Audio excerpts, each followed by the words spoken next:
نحمده ونصلي ونسلم على رسوله الكريم أما بعد فأعوذ بالله من الشيطان الرجيم بسم الله الرحمن الرحيم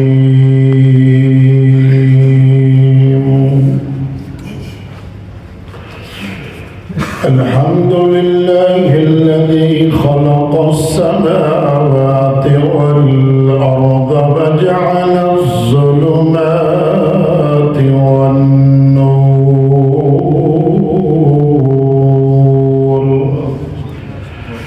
ثم الذين كفروا بربهم يعدلون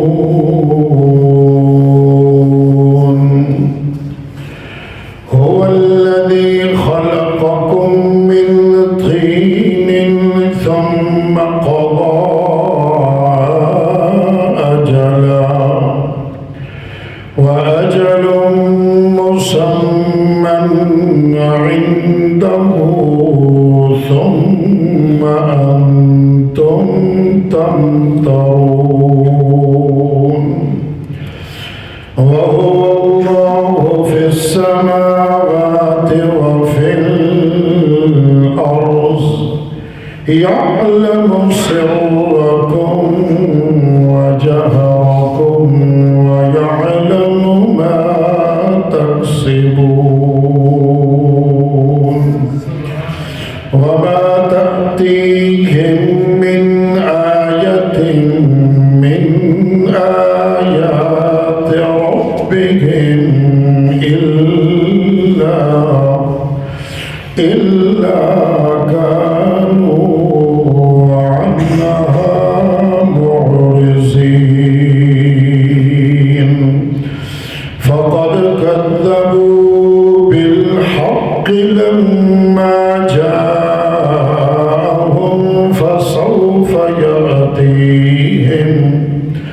فسوف يأتيهم أنباء ما كانوا به يستهزئون صدق الله العظيم.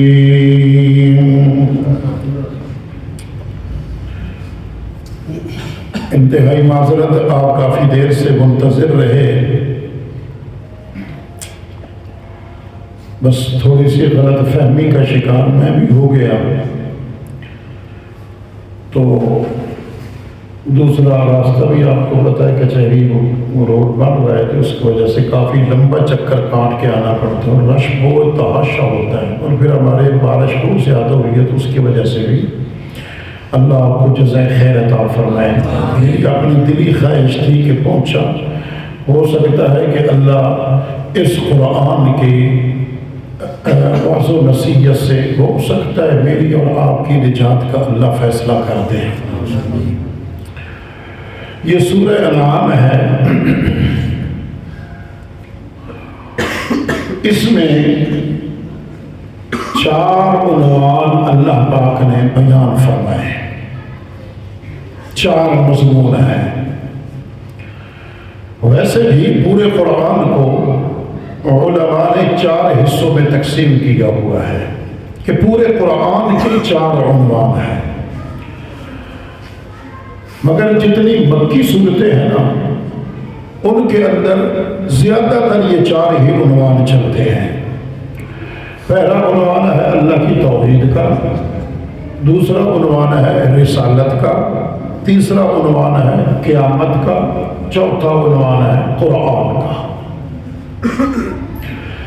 اور سورہ انعام یہ ویسے بھی بہت مقرب اور محترم، بڑی محبوب ترین صورت ہے۔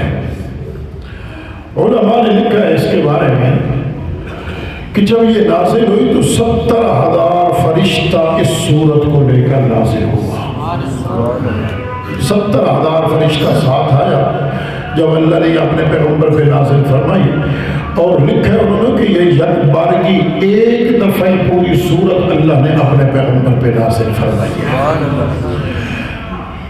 اور پھر اللہ کی توحید کا عنوان ایسا خوبصورت اس کے اندر، دلائل نقلیہ بھی دلائل عقلیہ بھی، پھر مشرکین مکہ کے شبہات کے جوابات بھی، اور پھر ان کے اعتراضات کے جوابات بھی، پھر ان کے انکار کی وجہ وہ بھی اللہ کی اس قرآن کی صورت نے بیان فرمائی۔ چونکہ سب سے بنیادی اور اساسی اور اہم مسئلہ جو انبیاء کا بھی رہا اور اس قرآن کا بھی جو اساسی مرکزی عنوان ہے وہ اللہ کی توحید کا ہے۔ باقی سارے عنوان توحید کے بعد ہے، مگر اصل جو اساسی اور بنیادی عنوان ہے نا، مرکزی نقطہ جسے کہتے ہیں، وہ اللہ کی قرآن کا، اللہ کی توحید ہے۔ اور توحید ہی کے لیے اللہ نے انبیاء و رسول کا بھی نظام چلایا۔ ہاں، کتابوں کو نازل بھی اللہ نے اس لیے کیا، صحائف کو، صحیفوں کو، آیات بینات کو، یہ سب۔ اور پھر اللہ نے اپنے انبیاء و رسول کو جو معجزات دیے وہ بھی توحید کی تصدیقات کے لیے۔ پیغمبر جب اس کو سچا مانیں گے تو ظاہر ہے پیغمبر کی زبان سے نکلے والا جملہ وہ توحید کا ہوگا، اس کو بھی سچا مانیں گے نا۔ پہلے اللہ نے اپنے پیغمبروں کی تصدیق اور تائید بذریعہ ان کو جو اللہ نے معجزے دیے اس سے کی، اور ہر طریقے سے اللہ نے بذریعہ قرآن اس قوم کو سمجھایا کہ یہ میرا آنے والا رسول سچا بھی ہے، سچا بھی ہے۔ جب اس کو تم مان جاؤ گے پھر اس کی زبان پہ اعتماد کرنا بھی کیا ہوگا؟ آسان ہوگا۔ اس لیے اور پھر انہوں نے مطالبے بھی بے شمار کیے، اس صورت میں بھی آپ اور بقیہ بھی بے شمار صورتوں میں مشرکین مکہ مطالبے کرتے رہے کہ یہ ہونا چاہیے، یہ ہونا چاہیے، یہ کئی ایسے معجزے ہاں طلب کرتے رہے، اور اللہ نے پھر اس کی وضاحت دی، میرے پیغمبر ان کو کہو کہ معجزوں کا اختیار میرے اللہ کے پاس ہے، اور جو تم مطالبے کرتے ہو کہ ہماری آنکھوں کے سامنے یہ بھی ہو جائے، یہ بھی ہو جائے، یہ بھی ہو جائے، یہ بھی ہو جائے، اور اگر تو واقعتاً اللہ کا سچا رسول ہے تو یہ بھی کر، ہاں یہ بھی کر اور یہ بھی کر۔ لن نؤمن لك حتى تفجر لك من الأرض ينبوعا أو تكون لك جنة من نخيل وعنب فتفجر الأنهار خلالها تفجيرا أو تلقى في السماء۔ یہ مختلف مطالبات جو مشرکین مکہ کرتے رہے، اللہ فرماتے ہیں میرے پیغمبر میرے لیے مطالبہ ان کا پورا کرنا مشکل نہیں، مگر میرا قانون یہ ہے کہ جو قوم اور سابقہ امتوں میں جو میں اللہ نے قانون رائج کیا ہوا تھا، جو قومیں میرے اللہ کے دیے ہوئے معجزوں پہ یقین نہیں کرتی، حالانکہ اللہ بغیر مانگے کے بھی قوموں کے اللہ نے انبیاء کو معجزے دیے ہیں تاکہ قوم اس بات کو تسلیم کر جائے کہ یہ اللہ کا کیا ہے؟ سچا رسول ہے۔ مگر اس کے باوجود جس قوم نے ہٹ دھرمی کو اختیار کیا اور نہ ماننے کا ایک بہانہ جو رکھا وہ یہی تھا کہ ہمارے سامنے یہ ہونا چاہیے، یہ ہونا، معجزات کا انہوں نے مطالبہ کیا۔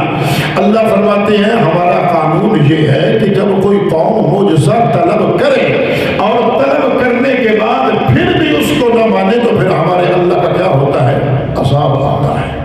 ہم پھر اس قوم کو کیا کر دیتے ہیں؟ تباہی اور بربادی اس کی کر دیتے ہیں بذریعہ عذاب۔ اور اس کی بہترین قرآن کے اندر مثالیں موجود ہیں، اور قرآن کا طریقہ بھی یہی ہے، توحید اللہ کا عنوان مرکزی نقطہ سمجھانے کا۔ یہ کبھی دلائل سے سمجھاتا ہے، کبھی واقعات سے، قصوں سے، اور کبھی امثال سے، کبھی مثالیں دے دے کر میرا اللہ سمجھا رہا ہے، کبھی دلیلیں دے دے کر سمجھا رہا ہے۔ کیوں؟ اللہ فرماتے ہیں تاکہ میرا پیغمبر کا امتی اس کو اپنے رب کے پہچان میں کوئی مشکل پیش نہ آئے، یہ جلدی مان جائے، جلدی تسلیم کر جائے کہ اللہ وحدہ لا شریک، اس کی ربوبیت اور اس کی عبودیت میں کوئی شک نہیں ہے، وہ رب بھی اکیلا اور عبادت کا حق رکھنے والا بھی اکیلا۔ تو اس کے اندر اس صورت میں ایک آیت ہے جو بڑی اعلیٰ اور عرفہ آیت ہے، جو اللہ کی توحید کی خاص دلیل ہے، اور پھر اللہ کی حقانیت اور اللہ کی ربوبیت و الوہیت کا تذکرہ ہے، اللہ کے کمالات کا اس کے اندر تذکرہ ہے۔ وہ آیت ہے وَعِندَهُ مَفَاتِحُ الْغَيْبِ لَا يَعْلَمُهَا إِلَّا هُوَ وَيَعْلَمُ مَا فِي الْبَرِّ وَالْبَحْرِ وَمَا تَسْقُطُ مِنْ وَرَقَةٍ إِلَّا يَعْلَمُهَا وَلَا حَبَّةٍ فِي ظُلُمَاتِ الْأَرْضِ وَلَا رَطْبٍ وَلَا يَابِسٍ إِلَّا فِي كِتَابٍ مُبِينٍ۔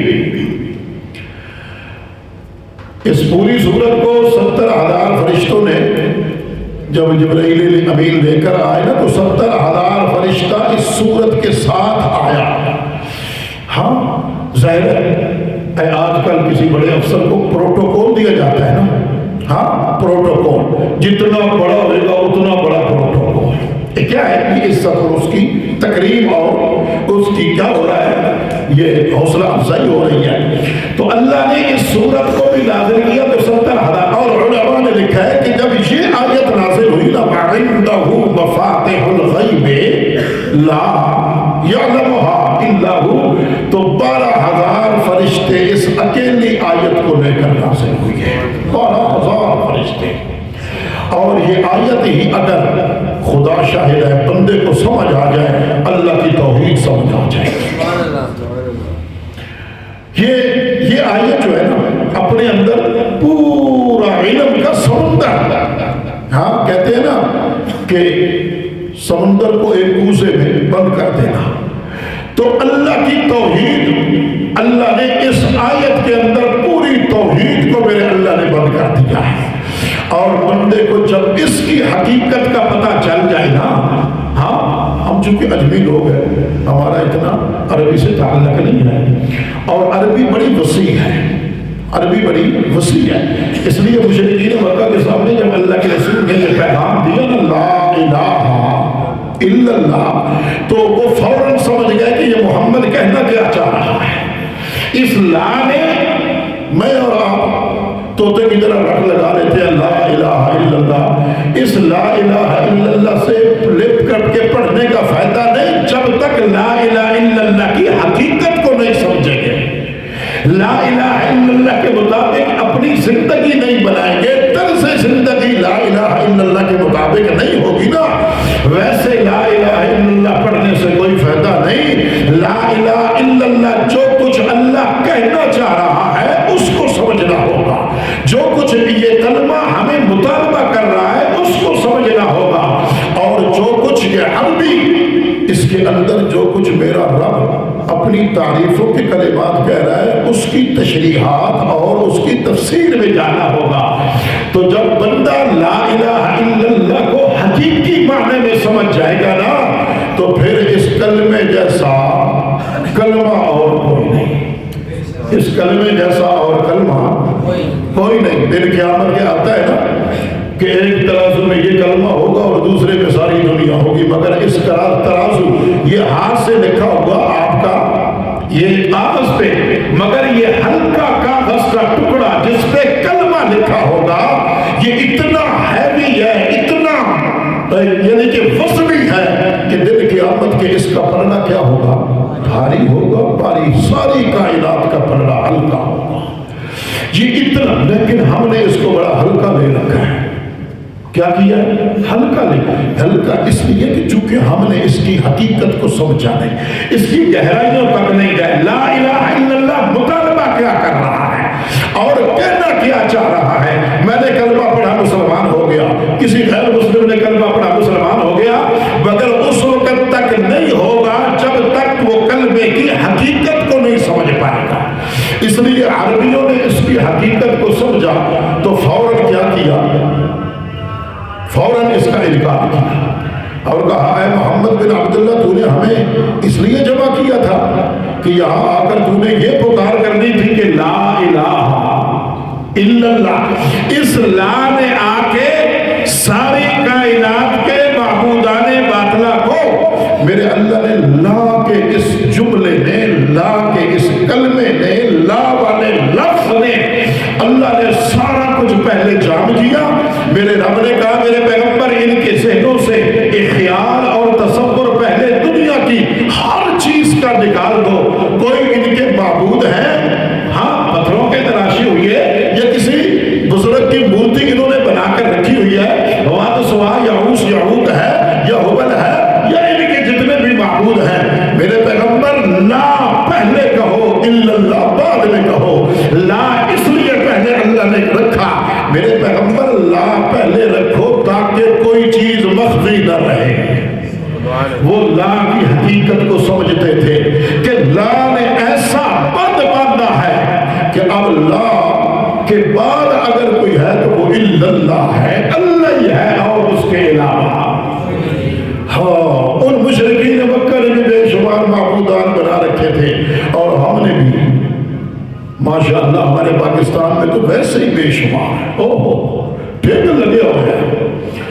ملتان پیرا نال مفتی صاحب کا علاقہ پیرا نال پر ہے ماشاء اللہ, چپے چپے پہ پیر. میں کہتا ہوں کہ ایسے علاقے سے اگر اللہ کوئی توحیدی پیدا کر دے تو یہ میرے اللہ کا خاص فضل ہوتا ہے. ہاں مشرکین کے علاقے میں اللہ اگر ہے تو ہمارا علاقہ بھی. ہاں ہم نے بھی کسی کو کچھ درجہ دے رکھا ہے, کسی کو کچھ بنا رکھا ہے, کسی کو کچھ بنا رکھا ہے. ہاں اللہ اللہ اس لیے بنایا کہ ہم نے کلمہ پڑھا لیکن کلمے کی حقیقت کو نہیں جانا, کلمے کی حقیقت کو نہیں جانا. اور جس نے کلمے کی حقیقت کو جان لیا نا پھر اس نے تہیہ کر لیا ہے زندگی جوکھوں میں جاتی ہے چلی جائے, کوئی دشمن ہوتا ہے ہو جائے, برادری چھوٹتی ہے چھوٹ جائے, رشتے ختم ہوتے ہیں ہو جائے, ناطے ختم ہوتے ہیں ہو جائے, مگر لا کبھی چھوٹنے نہ پائے, لا کبھی چھوٹنے نہ پائے. میں نے برادریوں کو بھی بت بنایا ہوا ہے, رشتہ داروں کو بھی بت بنایا ہوا ہے, دکانداری کو بت بنایا, مختلف بت ہیں جو میرے دل کے اندر موجزن ہے. میں نے ان کو سجایا ہوا ہے, سجا کے رکھا ہوا ہے. ہاں کسی نے کسی کو بت, کسی نے کسی بزرگ کو بت بنایا, کسی نے کسی مرشد کو بت بنایا, کسی نے کسی پیر کو بت بنایا, کسی نے کسی فقیر کو بت بنا کے دل کے اندر ان کی محبت کو رکھا ہوا ہے. لا یہ تقاضا کرتا ہے جب یہ لا پڑھنا ہے تو پھر دل سے ہر کسی کی محبت کو نکال کے ایک اللہ کی محبت پیدا کرنا ہوگی, اور دل سے غیر اللہ کے تصور کو نکال کے ایک اللہ اس کلمے کے تصور پیدا کرنا ہوگا, اور دل سے ہر قسم کی نفی کر کے خیالات اور تصورات. یہ کون ہے؟ یہ علی حجویری کو داتا بنایا ہوا ہے. ہاں یہ کون ہے؟ یہ کون ہے؟ یہ شاہ بہاول حق ہے جسے کہتے ہیں بینا دھک ہے. ہاں یہ بری امام ہے. یہ کون ہے؟ بری امام ہے. میری مشکلیں کھوٹی کرنے والا ہے, میری مصیبتیں ٹالنے والا ہے. یہ سارا ذہن اپنا دل دماغ اس سے پاک کرنا ہوگا اور ہر قسم کی شرک والی غلاظت کو نکالنا ہوگا. اور جب یہ شرک والی غلاظت نکل جائے گی تو پھر وہاں آ کر اللہ کی توحید ڈیرے لائے گی, اور توحید نام ہے لا الہ. یہ اصل توحید ہے. یہ کیا ہے؟ یہ اصل توحید ہے لا الہ الا اللہ. اس لیے مشرکین مکہ وہ پھر گئے جب انہوں نے سنا نا میرے پیغمبر نے فرمایا قولوا لا الہ الا اللہ تفلحون. یہ کون تھا پیغمبر؟ سچا پیغمبر تھا, سچا پیغمبر تھا. کچھ دیر پہلے یہی قوم اس پیغمبر کی 40 سالہ زندگی, اس کی شفافیت پہ, ہاں اس کے امین ہونے پہ, اس کے صادق ہونے پہ گواہیاں دے رہی ہے, تسلیاں دے رہی ہے. یہ وہی رسول ہے جس کو امین بھی مانا انہوں نے.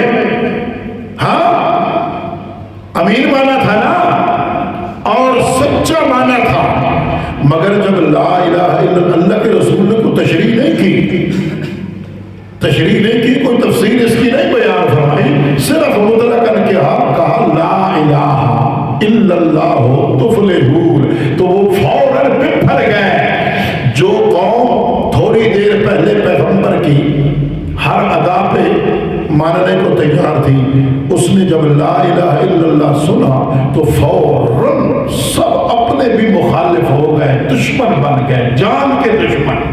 انہوں نے کہا اے محمد تو نے ہمیں اس لیے بلایا، تبا لک یا محمد۔ ہاں یہ کہنے والا کوئی اور نہیں تھا، اللہ کے رسول کا اپنا تھا۔ تو اللہ نے کیا فرمایا، تبت یدا ابی لہب وتب ما اغنی عنہ مالہ وما کسب۔ یہ تو پھر اللہ نے فرمایا میرا پیغمبر تم میرے منتخب شدہ ہو، فلہذا آپ کو جواب دینے کی ضرورت نہیں، میں اللہ خود ان کو جواب دوں گا۔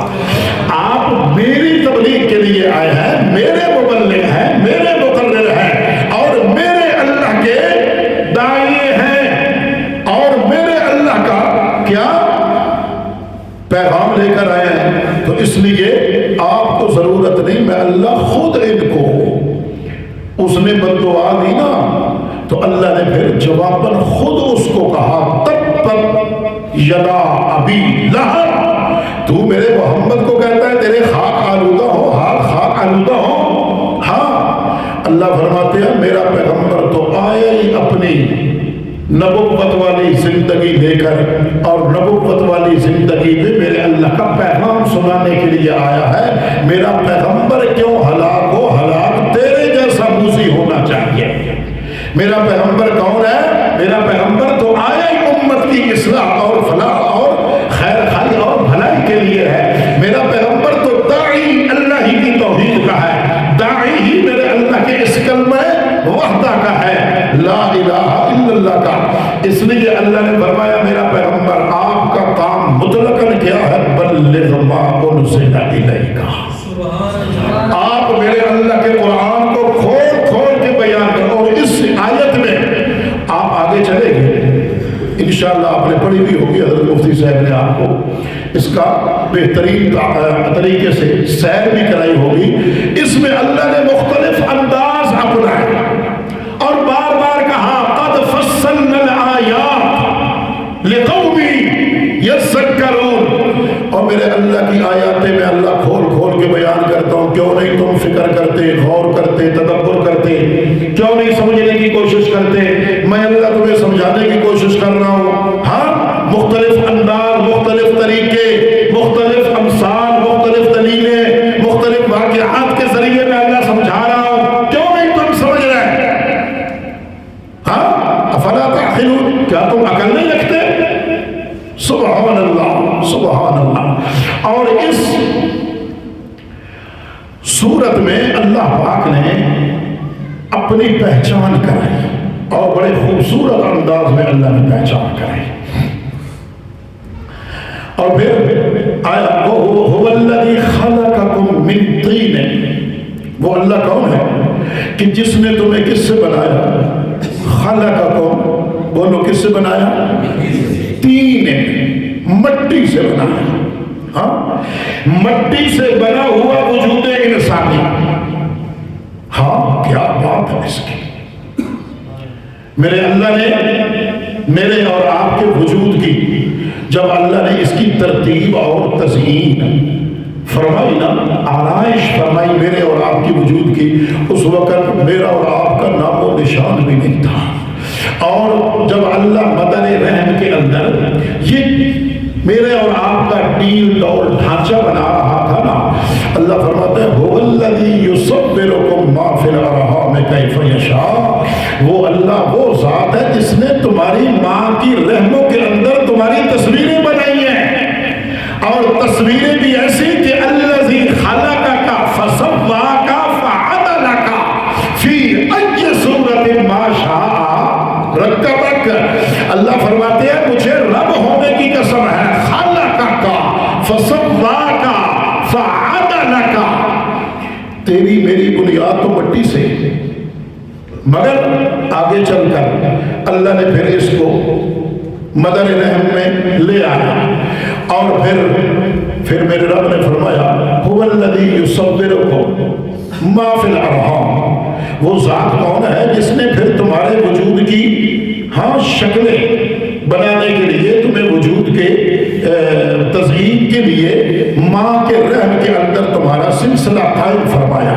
اور اللہ فرماتے ہیں مجھے رب ہونے کی قسم ہے، نہ وہاں کسی بڑے کو پتا تھا نہ چھوٹے کو، نہ کسی پیغمبر کو، نہ نبی کو، نہ ولی کو، نہ غوث کو، نہ قطب کو، نہ ابدال کو، کسی کو کوئی پتہ نہیں، نہ تیرے باپ کو پتا، نہ تیری ماں کو پتا، جس کے پیٹ کے اندر میں اللہ تیری ترتیب کر رہا ہو، تیرا وجود، تیرا دین دور، تیرا ڈھانچہ بنا رہا ہو۔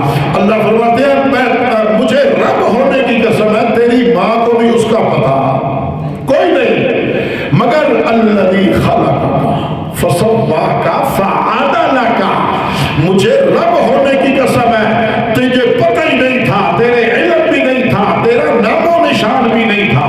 هل اتى على الانسان حين من الدهر لم يكن شيئا مذکورا، اور انسان تیرا تو نام و نشان ہی نہیں تھا، باہر آیا تو عبد الرحمن بنا، باہر آیا عبید الرحمن بنا، باہر آیا مفتی عتیق الرحمن بنا، عبد الرؤوف بنا، مختلف نام رکھے گئے، مگر جب تک مدر رحم میں میرا اللہ فرماتا ہے تو نہیں آیا تھا، لم یکن شیئا، جب تک باہر نہیں آیا تھا، لم یکن شیئا مذکورا، تیرا کوئی نام و نشان، کوئی تیرا ذکر، کوئی تیرے متعلق کوئی کچھ نہیں کہتا تھا، مگر جب تو باہر آیا تو تجھے دیکھ کر تیرا باپ بھی خوش ہونے لگا، تیری ماں بھی خوش ہونے لگی، میں اللہ نے پھر ان ساروں کی محبتیں تیرے اوپر پیوند کر دی، اور میں اللہ نے کہا تجھے اتنا حسن و جمال دے کر میں اللہ نے بنایا، اتنے انصاف کے تقاضوں کے ساتھ میں اللہ نے بنایا، اتنے عدل کے ساتھ بنایا، تجھے کوئی دیکھنے والا نہیں تھا ماں سوائے میرے اللہ کی ساتھ کے، مگر مجھے رب ہونے کی قسم ہے خلقک فسواک فعدلک، میں نے جب تیری تخلیق کی فسواک، بڑا خوبصورت برابر بنایا، برابر کر کے بنایا، ہاں کہ میرے بندے میں کو ٹیڑھا پر نہ ہو، ہاں آنکھیں بھی برابر، کان بھی برابر، کاندھے بھی برابر، ناک بھی برابر، اور اللہ فرماتے ہیں فعدلک، میں نے انصاف کیا، جہاں جو عضو فٹ ہوتا تھا نا میں اللہ نے اسی مقام پہ تیرا عضو فٹ کیا ہے۔ اللہ اللہ، اگر یہ کان ٹخنوں پہ ہوتے، ٹخنے کان کی جگہ پہ ہوتے تو آج کا موبائل کیا ہوتا، بندے کے سائز کا موبائل لینا پڑتا، لمبا سا، منہ ادھر اور کان ادھر، مگر نہ، میرے اللہ نے فرمایا فسواک فعدلک، یہ کیوں میرا اللہ کہہ رہا ہے؟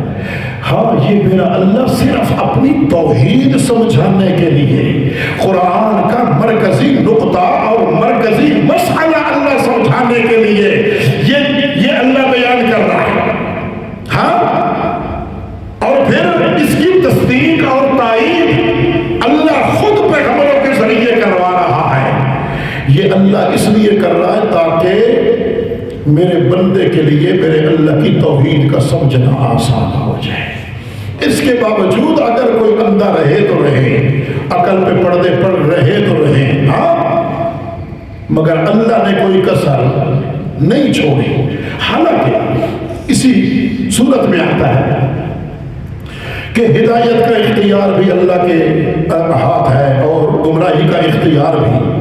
اللہ چاہتا تو ساروں کو ہدایت دے دیتا، مشکل تو نہیں تھا، اللہ چاہتا تو ساروں کو ہدایت دے دیتا، مگر اس نظام کے بنانے کا اور پھر انسان کے ترتیب دینے کا، پھر انسان کے اندر یہ ساری چیزیں فٹ کرنے کا، اس جو مختلف انداز میں میرے اللہ نے سمجھنے کے لیے عقل دیا، دیکھنے کے لیے آنکھیں دی، سبحان اللہ، اللہ کی قسم ہے بندہ میرے اللہ کی ایک ایک نعمت کا شکر ادا نہیں کر سکتا۔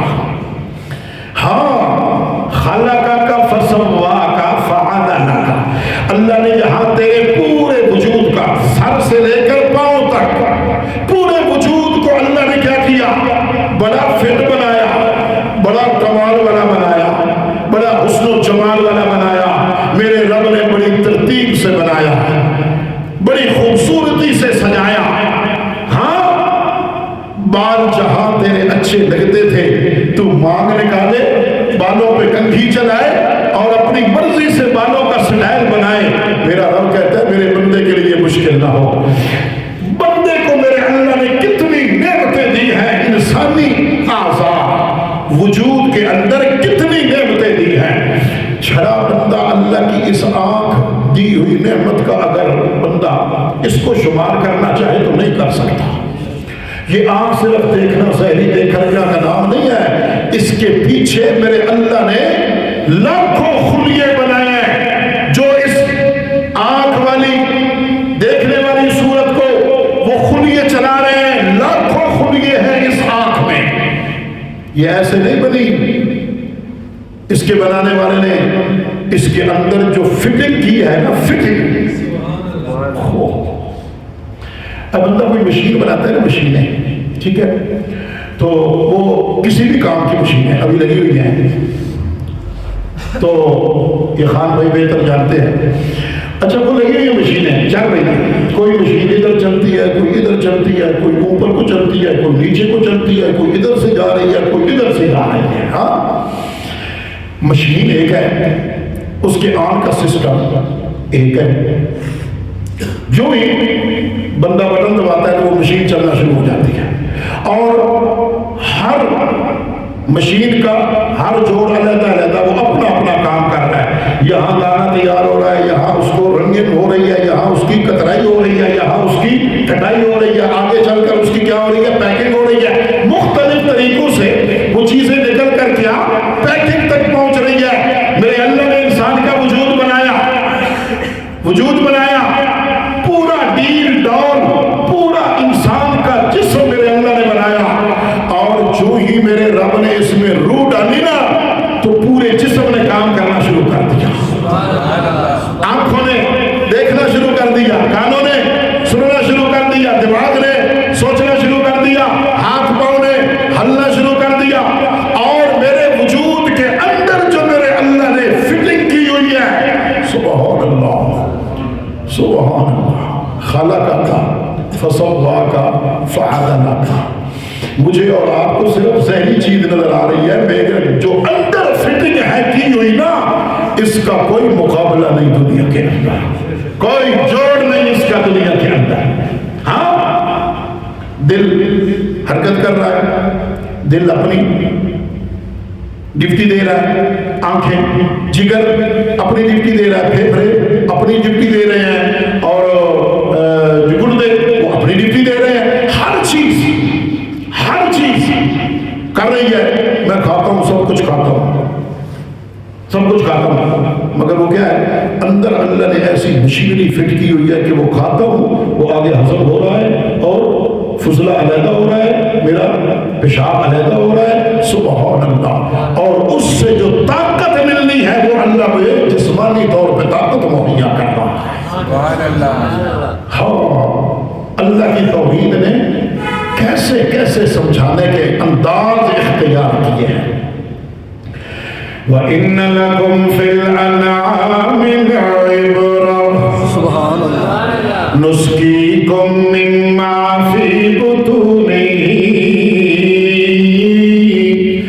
مِن بَيْنِ فَرْثٍ وَدَمٍ لَبَنًا خَالِصًا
خون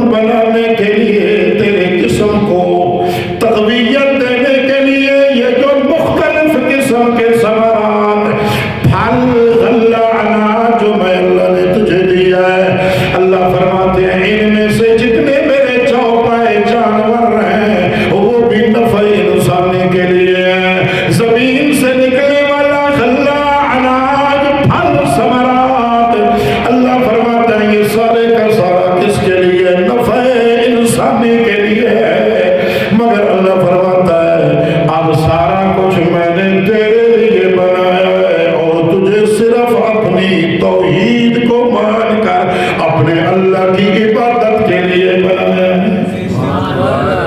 تیرا مقصد تخلیق وہ دنیا کمانا نہیں ہے، دکانیں بنانا نہیں ہے، بلڈنگیں بنانا نہیں ہے، ہاں مربع جائیدادیں لوگوں کا غصب کرنا نہیں ہے، لوگوں کا حق مارنا نہیں ہے. تیرا میرا صرف انسان کی تخلیق کا مقصد جو اللہ نے قرآن نے بیان فرمایا ما خلقت الجن والانس الا بولو الا لیعبدون. یہ بقیہ سارا نظام یہ تو میرا ترتیب دیا ہوا ہے نا. میرے اللہ نے یہ نہیں کہا، اس نے تو کہا ہے کہ وَأْمُرْ أَهْلَكَ بِالصَّلَاةِ وَاسْتَبِرْ عَلَيْهَا لَا نَسْأَلُكَ رِزْقًا. روزی کا مالک میں ہوں. إِنَّ اللَّهَ هُوَ الرَّزَّاقُ ذُو الْقُوَّةِ الْمَتِينُ. ہاں روزی میرے اللہ کے اختیار کے اندر ہے. ٹھیک ہے تجھے میں نے کہا اس کے حصول کے لیے تگ و دور کر، کوشش کر، سعی کر، میرے اللہ کے فضل کو تلاش کرنے کے لیے نکل جایا کر. مگر میں نے تجھے مقصد زندگی دنیا کا کمانا نہیں بنایا تھا. مقصد تیرا میرے اللہ کی عبادت تھا. اور عبادت بھی کون سی؟ مالی عبادت بھی، قولی عبادت بھی اور جسمانی عبادت بھی میرے اللہ ہی کی کرنی ہے. التحیات للہ والصلوات والطیبات. اللہ فرماتے ہیں تیرا مقصد تخلیق میری عبادت تھا. وہ تو میں نے صرف مطلقاً کہیں بھی قرآن میں اللہ نے کوئی دوسرا مقصد ذکر نہیں کیا. مقصد تخلیق اگر ہے ذکر کیا قرآن نے تو صرف کیا کیا؟ عبادت کا ذکر کیا. مگر آج آپ دیکھ لیں میں کتنے معاملات میں سبحان اللہ یار اللہ کی قدرت کی کرش میں جب بندہ دیکھے پھر اس کو اللہ کی توحید سمجھنا ہے. یہ رب میرے رب کا نظام. ہاں سورج کا چڑھنا، غروب ہونا، روشنی دینا، شعاعیں چھوڑنا، رات کو تاروں کا چمکنا اور سورج کا روشنی چاند کا روشنی مہیا کرنا. میرا رب کہتا ہے یہ سارے میرے قدرت کے کرشمے ہیں، یہ میرے اللہ کے قدرت کے کمال ہیں جو تو آنکھیں میں نے جو تجھے آنکھیں دی ہیں اس لیے دی ہے تاکہ میرے اللہ کی قدرت کے کرشمے دیکھ کر میرے اللہ کی توحید پہ ایمان لے آ. مان جا کے لا الہ الا اللہ اللہ اللہ.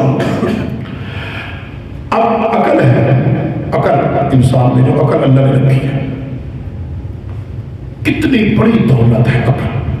اور عقل سے انسان سمجھ سکتا ہے، سوچ سکتا ہے بہت کچھ. یہ اللہ نے دی اس لیے ہے تاکہ حق کو سمجھے، حق کو پہچانے، حق کی پہچان کرے.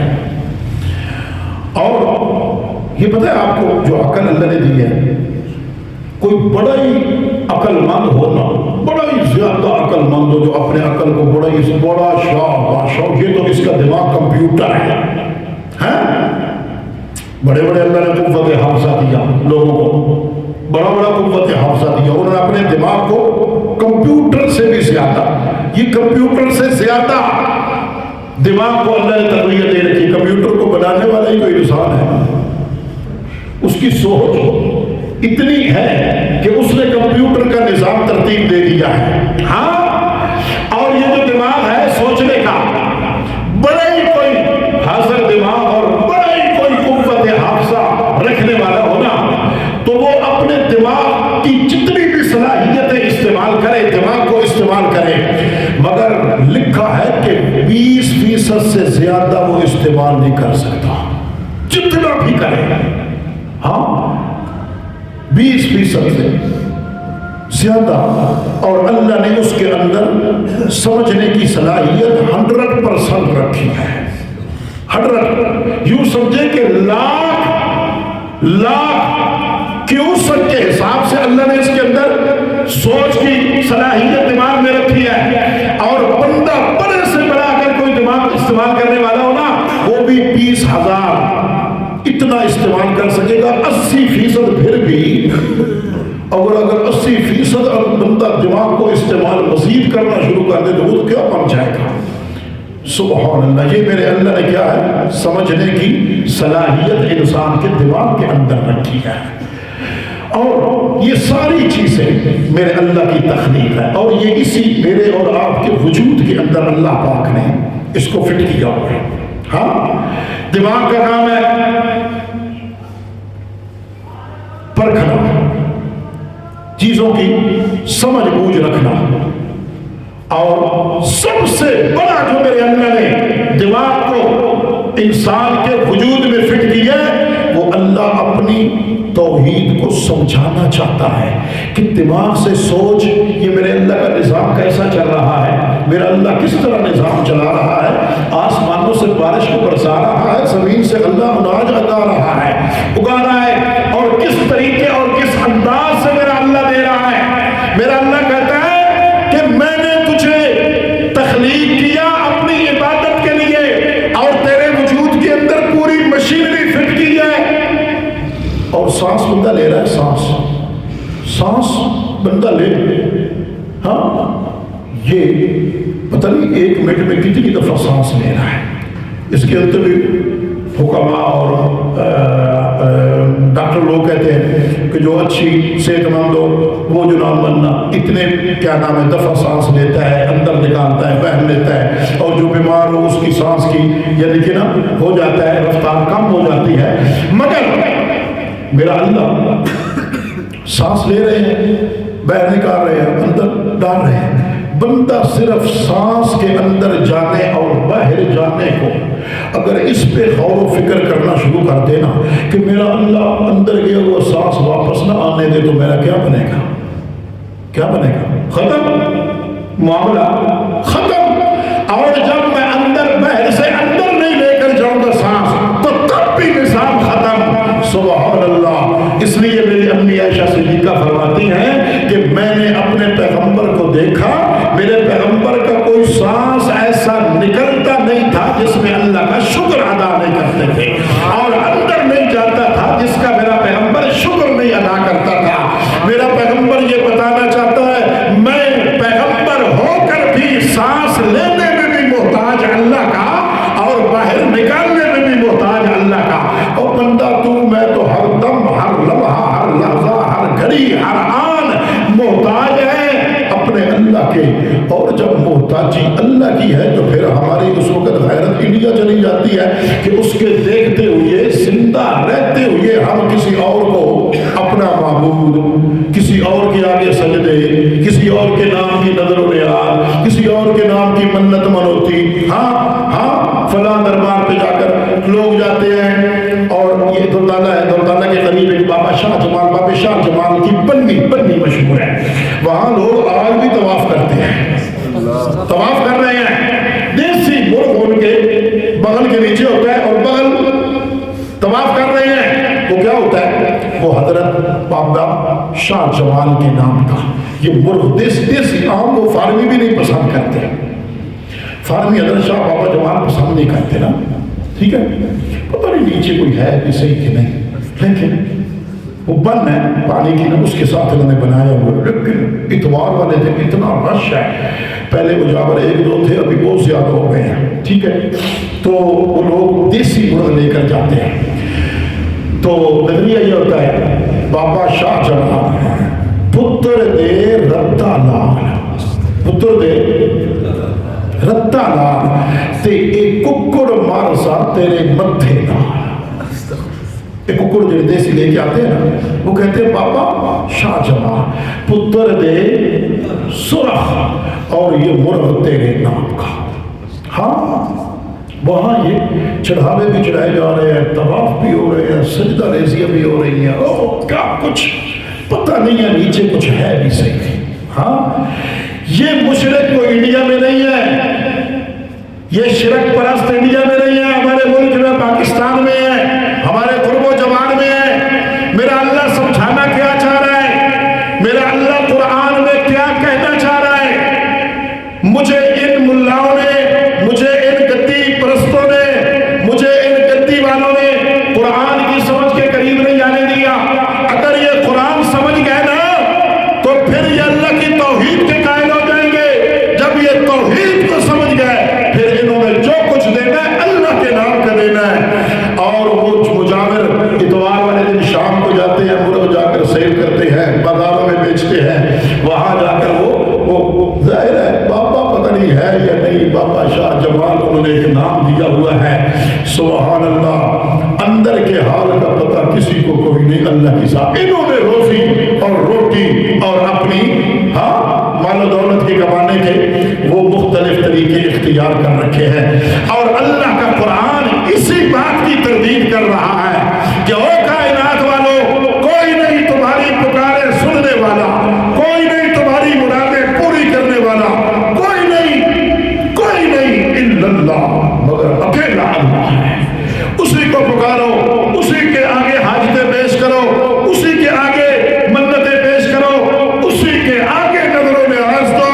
وہی قابل ہے، وہی لائق ہے، اسی کا حق ہے، اسی کے اختیار میں ہے. میری اور آپ کی زندگانی، میرے اور آپ کا کیا نام ہے یہ سانس، اور میرے اور آپ کا پورا وجود، اور اس کائنات کا نظام، اٹھنے کا، چلنے کا، بیٹھنے کا نظام انسان کا، کھانے کا، پینے کا نظام انسان کا، یہ سارا میرے اللہ کے اختیار میں ہے. فلہذا حق بھی عبادت اس کا ہے، اسی کے نام کی پکار ہونی چاہیے، اور اسی کے نام پہ مرغ اور یہ دیکھیں اور یہ نظر و نیاز ہونی چاہیے.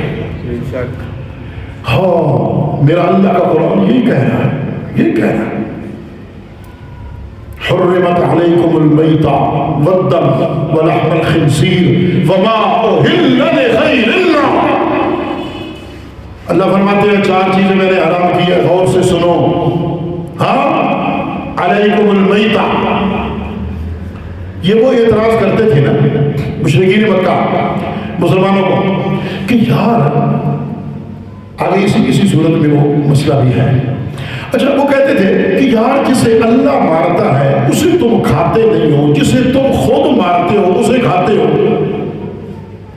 ہاں ما صبح علی النصب. ہاں وہ کہنے لگے کہ یہ اعتراض کرتے تھے. آپ کو بتایا تھا میں نے مشرکین کے اعتراضات کا جواب بھی اللہ نے اس کے اندر دیا. وہ کہتے تھے کہ یہ جو تم اللہ مارتا ہے یعنی کہ جو مر جائے خود بخود، اس کو تم نہیں کھاتے ہو، اس کو حرام سمجھتے ہو، اور جس کو تم خود ذبح کرتے ہو اس کو تم کھا لیتے ہو.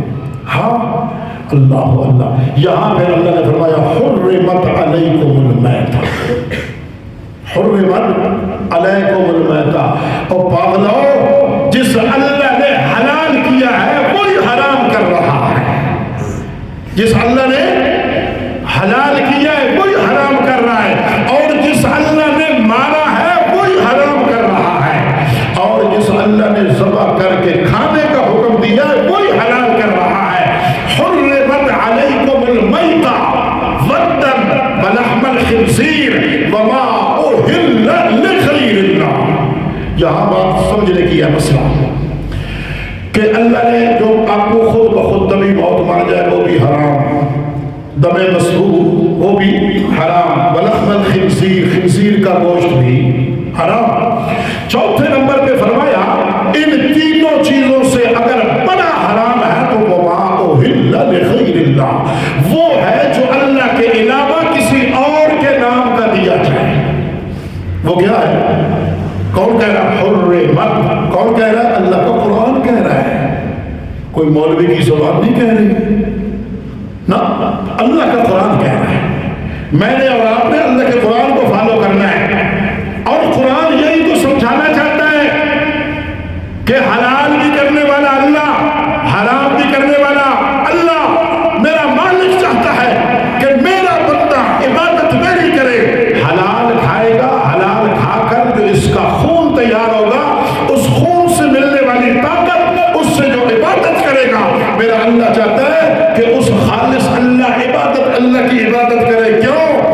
انصاف اس چیز کا نام ہے، اور خالص پکار اللہ کی ہونی چاہیے. کیوں کہ میں اسے رزق حلال خالص کھلا رہا ہوں، اس کا خون خالص تیار ہو رہا ہے، اس سے طاقت خالص مل رہی ہے، اور اس طاقت سے عبادت بھی کس کی خالص ہونی چاہیے؟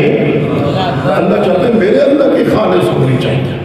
ہاں اب وہ جو میں نے آیت پڑھی تھی، اصل میں توحید کا عنوان اتنا وسیع ہے، خدا کی قسم. بندہ جب چلتا ہے نا پھر اسی کے اوپر قرآن دلیلیں دینا شروع کرتا ہے، مثالیں بیان کرنا شروع کرتا ہے. بندہ اللہ کی توحید کامل طریقے سے بیان، بے شمار مبلغین مقررین الحمدللہ اللہ نے ایسے بھی علماء حق جو صرف مطلقاً اللہ کے قرآن اور پیغمبر کے فرمان کی دعوت دینے والے ہیں.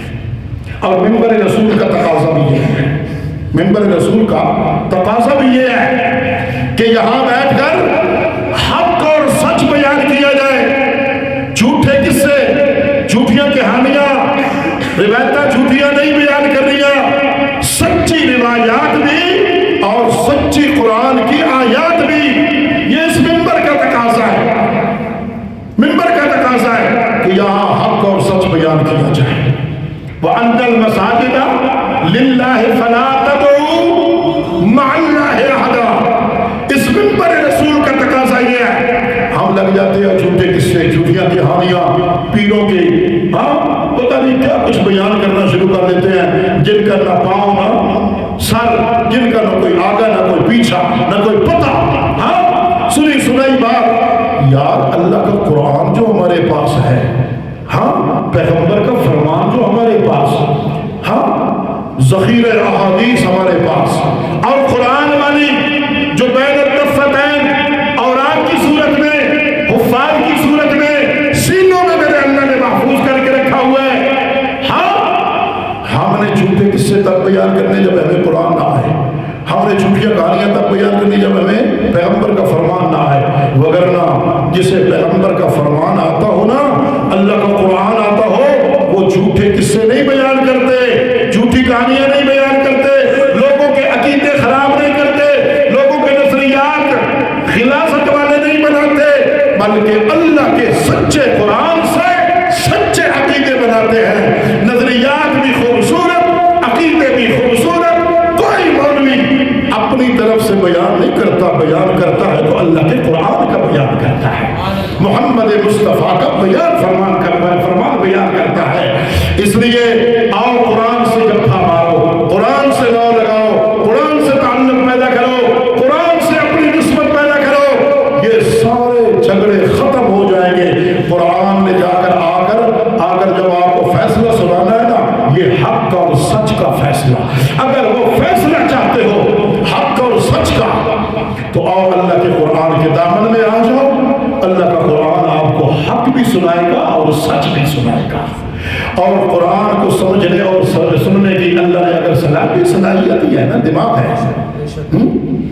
دنیا کے معاملات میں پرکھنے کے لیے ہر کسی سے مشورہ، ہر کسی سے رابطہ، ہر کسی سے جا کر رہنمائی حاصل کرتا ہوں، مگر اسلام، شریعت، دین اتنے ہی لاوارث سے کہ ہم نے اس کو ہجڑوں کے حوالے کر دیا، خسروں کے حوالے کر دیا، ان کو جو سارا سال کنجر خانہ کرتے ہیں ان کے حوالے کر دیا. ان سے ہم مسئلے پوچھنا شروع ہو گئے، ان سے.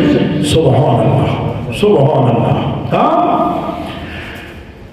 شریعت اور مذہب اسلام کا علم آپ کو ملے گا تو علماء، وہ علماء جن کو میرے پیغمبر نے فرمایا العلماء ورثۃ الانبیاء، جو انبیاء کے حقیقی وارث ہیں، ان سے آپ کو پیغمبر کی شریعت بھی ملے گی، مذہب اسلام بھی خالص ملے گا، اور دین بھی حقیقی ملے گا، سنت بھی میرے پیغمبر کی حقیقی ملے گی. اور جسے قرآن کہتا ہے انما یخشی اللہ من عبادہ العلماء، من عبادہ، یہ علماء سو نہیں ہے، علماء حق کا قرآن ذکر کر رہا ہے. علماء حق کون ہوتے ہیں؟ جو اپنا بیان نہیں کرتے، اللہ کے قرآن کا بیان کرتے ہیں.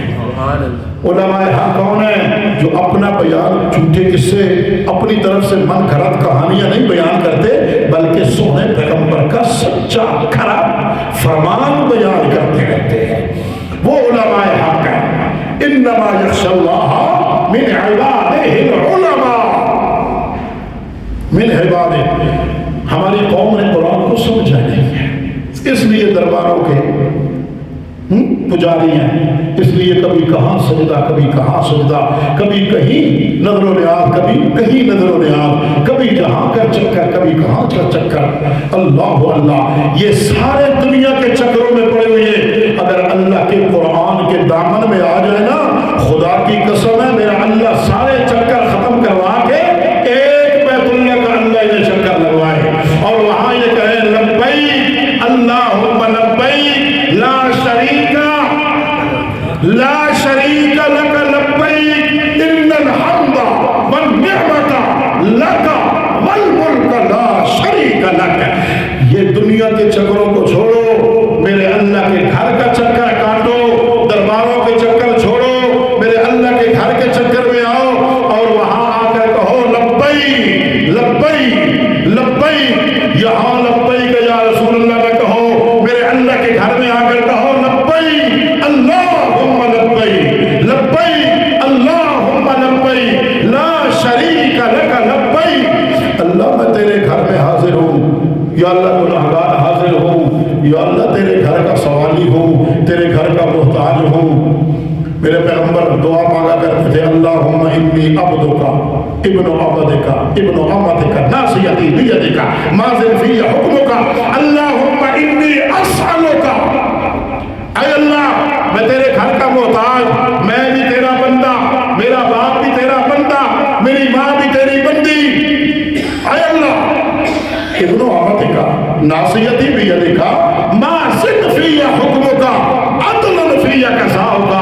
اللہ میں تیرے فیصلے پہ اتنا راضی ہوں، تیرے ساتھ کے فیصلے حق اور سچ والے کہیں نہیں ہیں، جو کچھ تو نے میرے لیے میرے اللہ لکھ دیا ہے سبحان اللہ عدل فی قضاؤک ماضٍ فی حکمک۔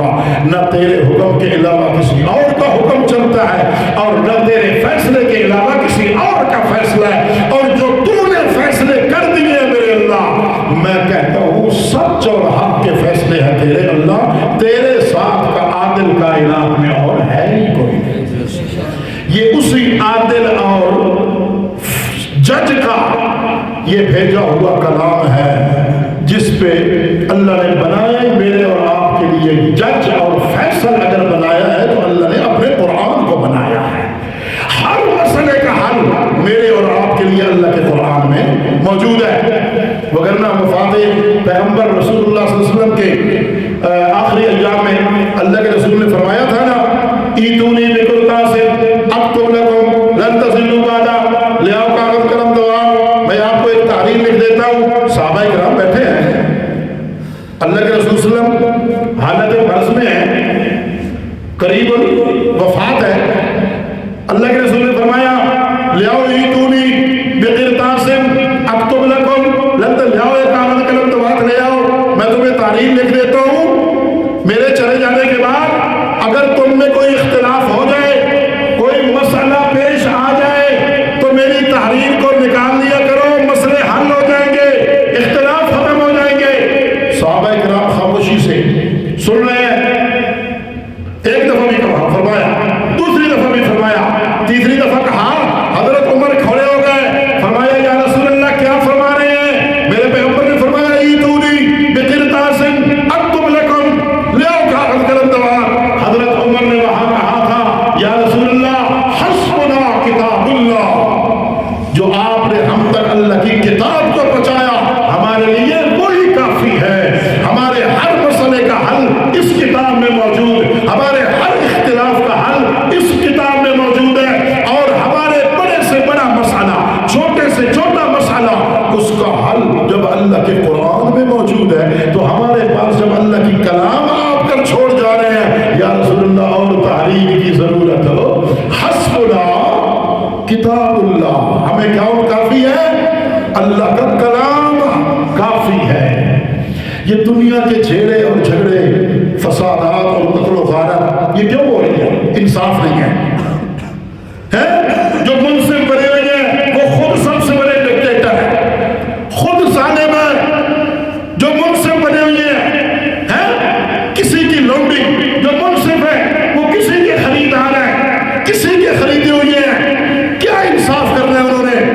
یہ دنیا ان سے انصاف کا تقاضا کر رہی ہے. ہاں بین الاقوامی عدالت میں ہم جائیں گے اور یار اللہ کے قرآن کی عدالت میں آؤ نا, اللہ کا قرآن ایسا فیصلہ کرے گا کہ تم حیران رہ جاؤ گے. میرے رب جیسے قرآن, میرے رب کے قرآن جیسا فیصلہ بھی کوئی نہیں اور جج بھی اس کائنات میں اور کوئی نہیں. اس لیے میری اور آپ کی جب بھی کوئی ضرورت ہو قرآن کے دامن میں آؤ, انشاءاللہ قرآن میری اور آپ کی ضرورت کو ایسا پورا کرے گا کہ پتہ ہی نہیں چل پائے گا.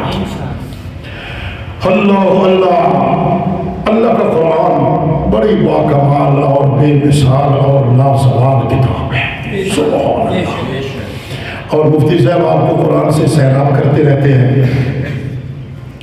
ہم جیسے کم علم والے, ناقص علم والے, ہاں آپ سے جب مخاطب ہوتے ہیں تو حقیقت ہے مفتی صاحب کی موجودگی میں شرم آتی ہے. حقیقت یہ ہے کہ جو علماء حق ہیں ان کے دامن کو پکڑ لو اور ان سے کہو, تقاضا کرو کہ ہمیں اللہ کا قرآن سناؤ, اللہ کا قرآن سناؤ, محمد مصطفیٰ کا فرمان سناؤ, ان کو کہو. اور اگر کوئی منبر رسول پہ بیٹھ کر کوئی بات کر رہا ہے اس سے پوچھو مولوی صاحب یہ بات کہاں سے آپ لے رہے ہیں؟ ہاں قرآن میں ہے, حدیث میں ہے, یا ویسے ہی آپ ٹلے مار ٹلے کر رہے ہیں؟ نا, یہ اللہ کے قرآن نے کیوں کہا انما یخشی اللہ من عبادہ العلماء. ہاں اللہ کے بندوں میں سے عالم ہیں, علماء ہیں جو اللہ سے ڈرنے والے ہیں. جس کے اندر اللہ کا ڈر ہوگا وہ کبھی باطل کو نہیں ظاہر کرے گا, حق کو ظاہر کرے گا. جس کے دل میں اللہ کا ڈر ہوگا اس نے اللہ کو سامنے رکھ کر بات کرنی ہے, وہ حق کی بات کرے گا, سچ کی بات کرے گا. انما یخشی اللہ من عبادہ العلماء. اور جس میں ایمان نہیں اس میں ڈر نہیں, جس میں ڈر نہیں ہے وہ منبر رسول کا بھی اس کو کوئی حیا نہیں ہے. اور اذا فاتک الحیا ففعل ما شئت, جب بندہ بے حیا ہو جائے, بے حیا کب ہوتا ہے؟ جب ایمان نہیں ہوتا. اور الحیا شعبۃ من الایمان, حیا نام ہی ایمان کا ہے. ہاں ایمان ہو تو حیا آتا ہے, حیا ہو تو اللہ کا ڈر اور خوف آتا ہے, اللہ کا ڈر اور خوف ہو تو پھر حق آتا ہے, اور جب حق آئے تو پھر اللہ کا قرآن بیان ہوتا ہے یا محمد مصطفیٰ کا فرمان بیان ہوتا ہے. اس کے علاوہ دوسرا کوئی نصاب نہیں بیان ہوتا. نصاب میرے اللہ کا قرآن اور اس نصاب کی تشریح میرے پیغمبر کا فرمان ہے. ہاں اللہ اللہ, اللہ فرماتے ہیں ان لکم فی الانعام لعبرہ نسقیکم مما فی بطونہ من بین فرث ودم لبنا خالصا سائغا.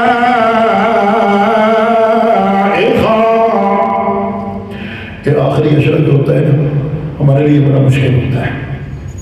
اور پھر روزہ دن کو شام کو افطاری بھی چسکوں والی ہو تو پھر رات کو گلا کیا کریں, رات کو بیان ہو تو یہ اللہ ان کو جزائے خیر تھا. ان کو میں نے کہا بھی چلو آخر میں رکھو تاکہ گلا کو پھٹ بھی گیا تو آپ کے لوگ تو چلو سن نہیں لیں گے نا, مگر جو اسپیشل جہاں جانا ہوتا ہے نا وہ پھر پھٹے آواز کی بات پسند نہیں کرتے.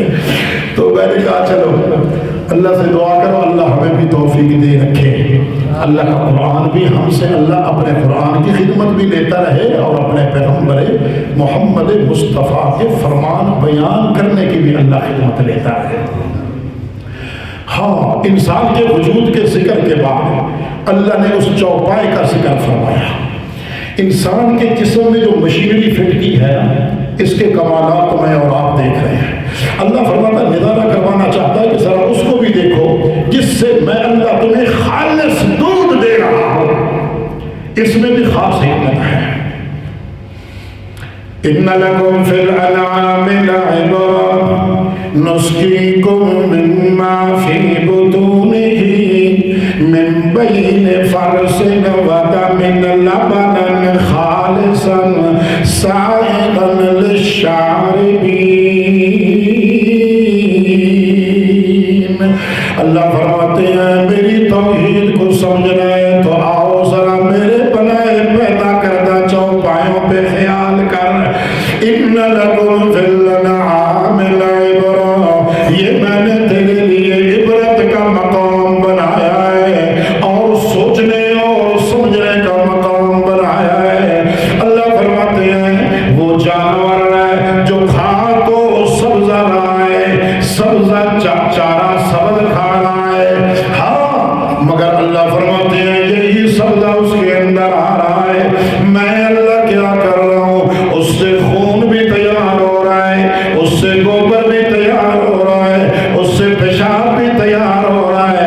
اللہ فرماتے ہیں یہ تین چیزوں تو اس کی بن رہی ہیں، مگر اللہ فرماتے ہیں او انسانا تجھے جو بنایا میں اللہ نے اپنی عبادت کے لیے اور کائنات کو بنایا تیرے نفع کے لیے، اس لیے اللہ فرماتے ہیں ذرا خیال تو کرنا، ذرا سوچ تو صحیح نا، ذرا اس پہ توجہ تو کرنا. میں اللہ کتنی اپنی قدرت کی کرشمہ سازیوں سے میں اللہ تنو تجھے اسی جانور سے جس میں خون بھی موجود، جس میں پیشاب بھی موجود، جس میں گوبر بھی موجود، اللہ فرماتے ہیں اسی میں سے میں اللہ رحمت کی مشینیں لگا کے میں اللہ ایسی فٹنگ کر کے رکھ دی ہے.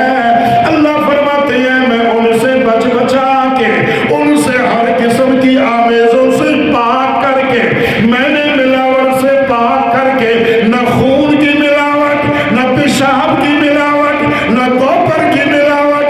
اللہ فرماتے ہیں جب تو نیچے بیٹھ کر جانور کے تھنوں میں سے دودھ نکال رہا ہوتا ہے، اللہ فرماتے ہیں اللہ بنن خالصا، اللہ بنن خالصا.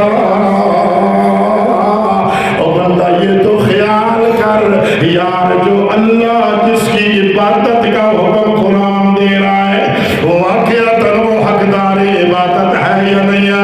اللہ فرماتے ہیں اتنی چیزوں سے میں اللہ جب تیرے لیے خالص دودھ نکال رہا ہوں تو اب میں اللہ یہ چاہتا ہوں جب بغیر ملاوٹ کے دے رہا ہوں، بغیر کسی خون کے پیشاب کے آمیزش کے دے رہا ہوں، لبناً خالصاً سائغاً للشاربین، اس وقت تو خط کر کے پیتا ہے اور کتنا مزہ اور لذت آتی ہے بندہ جب خالص دودھ پی. یہ میں اور آپ نہیں حاصل کر سکے، یہ خالص دودھ کی ہمیں مل ہی نہیں سکا، لذت کہاں حاصل ہو سکے. ہمیں کسی نے خالص دودھ پینا دیا ہی نہیں ہے، لا کر پینا ہی نہیں ہے. نکالتے بھینس ہی ہیں، مگر بھینس کے نکلنے کے بعد بھینس کے نکلنے سے پہلے ہی ہم ملاوٹ کر دیتے ہیں، ٹیکے لگا کے، انجیکشن لگا کیا. سبحان اللہ. اللہ فرماتے ہیں میں نے تو تجھے خالص دیا تھا مگر تو نے بعد میں ملاوٹ خود کی ہے. ہاں جس طرح تو نے میری خالص عبادت حق تھا تیرا کرنا، تو نے اس میں ملاوٹ کی. کبھی کسی کے غیر کے نام کے سجدے، کبھی کسی کے نام کے نذر و نیاز، کبھی کسی کے نام کے چڑھاوے، کبھی کسی کے نام کی منتیں. اللہ اللہ اللہ فرماتے ہیں ملاوٹیں تو کر رہا ہے، میں اللہ تو تجھے جو کچھ دے رہا ہوں کیا دے رہا ہوں؟ خالص دے رہا ہوں، خالص دے رہا ہوں. غلہ اناج ثمرات پھل یہ تو زمین سے جب نکلتا ہے تب کھا تو تجھے مزہ آئے، بازاروں میں آ جانے کے بعد، منڈی میں آ جانے کے بعد پھر کوئی اس بات کی نہیں رہتی یہ حقیقت کی یہ ملاوٹ شدہ نہ ہو. ہم نے پھلوں کو بھی ملاوٹ زدہ کر دیا. ہاں ثمرات کو، اناج کو اللہ کے پیدا کردہ اس ثمرات کو بھی ہم نے کیا کیا. ہاں جب ہم نے اللہ کے معاملے میں بغاوت کی نا، اس کا صحیح حق اس کو نہیں دیا تو پھر ہم یہ دنیا کی چیزوں کی کیا پرواہ کریں گے. سب سے بڑا حق جو ہم نے مارا وہ اللہ کی ذات کا مارا. جو بندہ اللہ کا حق مان لیتا ہے وہ بندہ کے حق کا کوئی خیال نہیں کرتا. یہ بھی ہڑپ کرنے میں کوئی اس کے لیے مشکل نہیں ہوتی. اس لیے میرا اللہ چاہتا ہے میں تجھ سے مطالبہ یہی کرتا ہوں، تیری تخلیق میری، تیرا رزق میرا، تیرا ہر لمحہ زندگی کی نعمتوں کا اللہ چاہتا ہوں کہ تیری عبادت بھی میرے اکیلے اللہ کی ہونی چاہیے. اللہ یہی مطالبہ کر رہا ہے. تو انشاءاللہ جو بندہ خالص اللہ کی عبادت کرنے والا ہے نا وہ کبھی بھی چیزوں میں ملاوٹ نہیں کرے گا. اور جو غیر اللہ کا پجاری ہوگا وہ ہر کسی میں ملاوٹ کرے گا. کیوں؟ جب اس نے اللہ کا حق اس کو صحیح معنی میں نہیں دیا، اس میں ملاوٹ کر دی ہے، تو پھر دنیا کی چیزوں کی کیا پرواہ کرے گا. اللہ مجھے اور آپ کو جتنی دیر بیٹھے ہیں اللہ ہمارا مل بیٹھنا قبول فرمائے. جی اللہ اکبر. ٹائم زیادہ نہیں ہو گیا؟ ہاں نہیں، یہ حضرات تنگ نہ کر گئے. اللہ اللہ. مقام مفتی صاحب فرما رہے ہیں سبحان اللہ. علم رکھنے والے لوگوں کی نظر بھی ایسی. میں نے وہ کہا تھا کہ اس آیت کو، جس آیت کو فرشتے لے کر آئے نا 12,000 فرشتے، اور یہ آیت سبحان اللہ بڑی خوبصورت آیت ہے اور وہ اسی سورت کی آیت ہے. اس سے پہلے، اس آیت سے پہلے مشرکین مکہ نے مطالبہ کیا کہ اے محمد بن عبداللہ، تو جو کہتا ہے، اگر تو رسول ہونے کا دعویٰ کرتا ہے، اگر رسول سچا ہے، تو کہتا ہے آیا اللہ کا عذاب، آیا اللہ کا عذاب. نہیں مانو گے تو کیا؟ اللہ نے اپنے پیغمبر کو کیا بنا کے بھیجا ہے؟ مبشرا و نذیرا، بشارت دینے والا اور ڈرانے والا. تو وہ کہتے ہیں تو جو ہمیں ڈراتا رہتا ہے اللہ کا عذاب آ جائے گا، اللہ کا عذاب آ جائے گا، جہنم کا عذاب بڑا سخت ہے. کتنے ہی عذاب، لے آنا عذاب، لے عذاب. نہیں مانتے ہم. اللہ نے فرمایا کل او میرا سونا، یہ تو واقعہ ایسا ہی تھا. جتنے انہوں نے مطالبے کیے اللہ کے رسول کے اختیارات میں تو نہیں تھے نا ان مطالبوں کا پورا کرنا. ہاں اللہ کا رسول کس کا محتاج تھا؟ اللہ کی ذات کا محتاج تھا. اور جب بھی میرے پیغمبر کو ضرورت پڑتی تو میرا پیغمبر اللہ سے جا کر مانگتا تھا. اور اللہ نے پیغمبر کو داعی بھی اپنا بنا کر بھیجا، سوالی بھی میرے اللہ نے اپنا بنا کر بھیجا ہے. امی عائشہ صدیقہ فرماتی ہیں کہ آئے اللہ کے رسول اور مجھ سے پوچھا کہ عائشہ کو کھانے کو چیز ہے؟ فرمایا یا رسول اللہ کچھ بھی نہیں. امی عائشہ صدیقہ فرماتی ہیں میں نے دیکھا اللہ کے رسول کو گئے مسجد نبوی میں جا کر 2 رکعت نماز نفل پڑھے. نفل پڑھنے کے بعد کیا کیا؟ دعا مانگی اور پھر واپس آئے. حل اصبتم شیئا باقی شیئا، فرمایا کچھ چیز آئی ہے؟ یا رسول اللہ کچھ بھی نہیں. پھر اللہ کے رسول دوبارہ آئے مسجد نبوی میں بیٹھ کر میرے پیغمبر کو بھوک نے ستایا، میرے پیغمبر کو بھوک نے تنگ کیا. امی عائشہ صدیقہ فرماتی ہیں مجھ سے سوال کیا میرے پیغمبر نے، میں نے نفی میں کہا یا رسول اللہ کچھ نہیں. میرا پیغمبر کہاں گیا؟ کہاں گیا؟ اپنے یاروں کے پاس نہیں گیا کہ فلاں کے گھر چلا جاؤں، فلاں کے گھر چلا جاؤں، بلکہ اپنے یار خدا کے پاس آیا. یہاں آ کر منتیں سماجتے میرے اللہ کے پیغمبر نے یہاں آ کر سوالی بن کر اللہ سے سوال کرنا شروع کیا. اور اللہ فرمایا یا اللہ جب تک تو نہ کھلائے اس وقت تک کھلانے کی طاقت ہو کسی کی نہیں ہے. پھر امی عائشہ صدیقہ فرماتی ہیں کہ پھر آئے، پھر میں نے کہا یا رسول اللہ کچھ بھی نہیں. پھر تیسری مرتبہ کہے جب آئے نا واپس تو حضرت عثمان آئے. حضرت عثمان نے آ کر پوچھا تو میں نے اللہ کے رسول کی کیفیت بتلا دی. امی عائشہ صدیقہ فرماتی ہے بتلانا میں نہیں چاہتی تھی مگر اپنے سونے پیغمبر سر تاج محمد رسول اللہ، ہاں مجھے اپنے خامد محمد رسول اللہ، اپنے پیغمبر اعظم محمد رسول اللہ کے حالت زار پہ بڑا ترس آیا اور مجھے بڑی فکر لاحق ہوئی. میں نے حضرت عثمان کو کیا کیا؟ بتلا دیا، حقیقت کا علم حضرت عثمان کو دے دیا.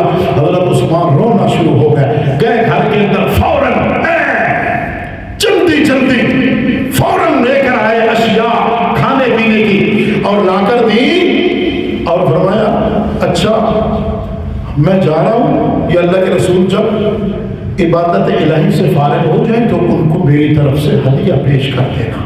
جب اللہ کے رسول آئے تو پوچھا حل اصبتم، ہائے ہائے ہائے، امی عائشہ صدیقہ نے فرمایا یا رسول اللہ، اللہ نے اپنا فضل کر دیا ہے، مانگنا اللہ سے چاہیے، کسی اور سے، ہاں کسی اور سے۔ میرا پیغمبر بھی یہی دعوت دے رہا ہے، میرا پیغمبر بھی یہی کہہ رہا ہے، ہاں مانگنا اسی سے چاہیے جس سے مانگنا حق بنتا ہے، جس کے پاس دینے کی طاقت، ہاں دینے کی طاقت، جس کے پاس سننے کی طاقت، اور جس کو کے پاس سمجھنے کی طاقت ہو، سمجھنے کی طاقت بھی، سننے کی طاقت بھی، اور دینے بھی، علیم بھی ہو، حلیم بھی ہو، خبیر بھی ہو، اور قدیر بھی ہو، اور سمیع بھی ہو، اس سے مانگنا چاہیے۔ اور یہ اگر صفتیں بدنچہ عدم اگر کسی اکیلے میں موجود ہے تو وہ میرا اکیلا اللہ ہے، کسی میں یہ صفتیں موجود نہیں ہیں۔ ہر وقت ہر کسی کی سننا، ہر وقت ہر کسی کو دیکھنا، ہر وقت ہر کسی کا علم رکھنا، یہ کس کی طاقت ہے، کس کے پاس ہے؟ اللہ اللہ۔ ہاں انہوں نے مطالبہ کیا کہ لیا آزاد۔ اللہ فرماتے ہیں قُلْ لَوْ أَنَّ عِنْدِي مَا تَسْتَعْجِلُونَ بِهِ لَقُضِيَ الْأَمْرُ بَيْنِي وَبَيْنَكُمْ۔ اللہ کے رسول نے فرمایا جو مطالبہ تم مجھ سے کر رہے ہو، اگر میں محمد کے اختیار میں ہوتا، لَوْ أَنَّ عِنْدِي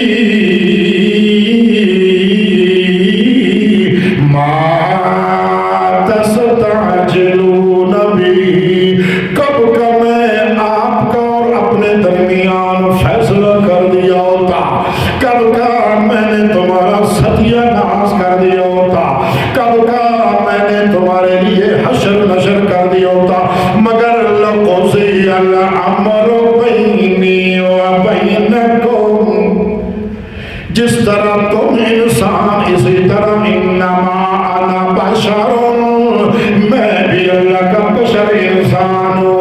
اللہ فرماتے ہیں میرا پیغمبر ان کو کہہ دو اگر میرے پاس یہ طاقت اختیار ہوتا تو ما تستعجلون به لقضی الامر بینی وبینکم، قتل کا فیصلہ میں کر دیا ہوگا،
اس لیے نبی کریم فرماتے ہیں عندہ مفاتح الغیب لا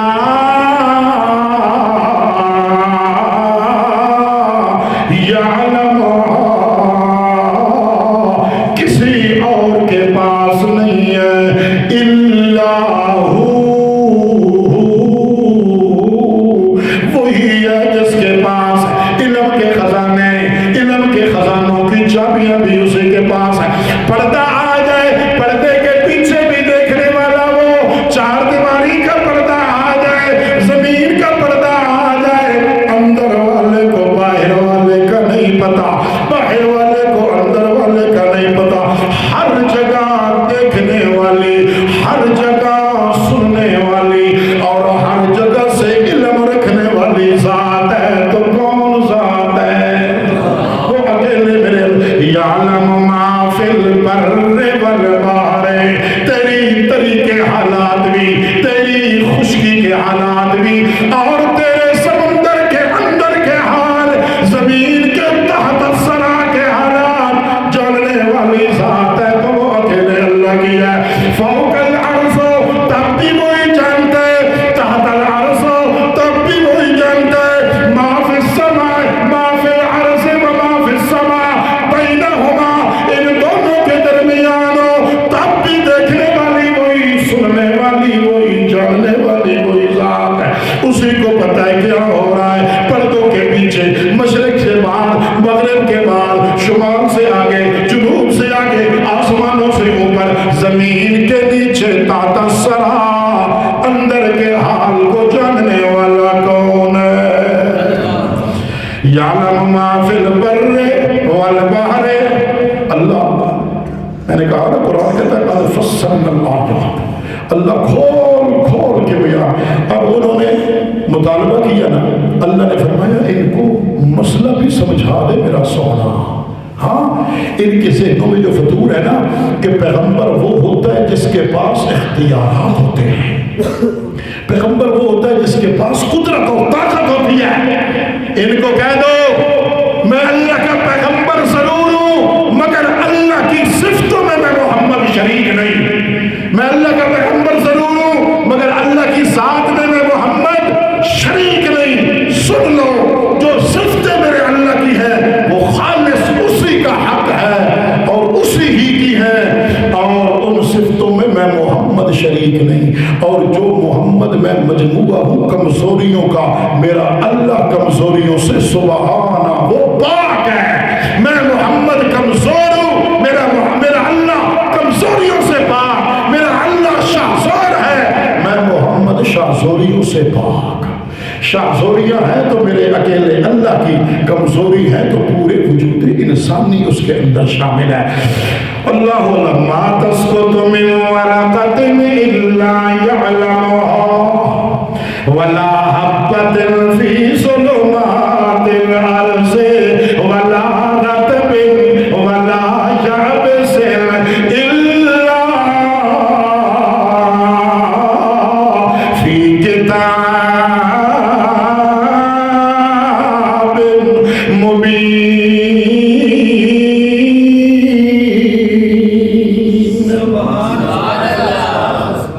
انشاءاللہ اس آیت کی تفسیر کے لیے بڑا وقت چاہیے۔